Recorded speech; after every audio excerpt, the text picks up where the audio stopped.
నమస్తే. కొల్లాపురంలో Ramamurthy YouTube channel వీక్షిస్తున్నటువంటి మీ అందరికీ కూడా సుమాంజలు.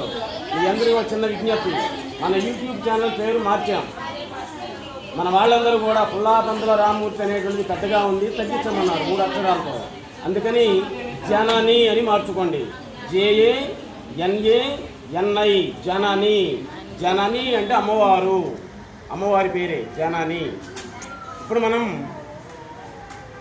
నాకు సమయం లేదు, అపర్యాప్త సమయం, నాకు సమయం లేదు అనే దాని గురించి చెప్పుకుంటున్నాం. శ్రీధరుడు అనేటువంటి వాడు ఒకడు ఉన్నాడు. ఇది ఒక చిన్న కల్పిత స్టోరీ. శ్రీధరుడు అనేటువంటి వాడి పేరు. పాపం వాళ్ళ నాన్న చిన్నప్పటి నుంచి పొలాలు గిలాలు మొత్తం అమ్మి చదివిచ్చాడు, పెద్దవాడయ్యాడు. అయిపోయిన తర్వాత ప్రతి దానికి కూడా వాడు ఏం చేస్తున్నాడు, నాకు సమయం లేదు,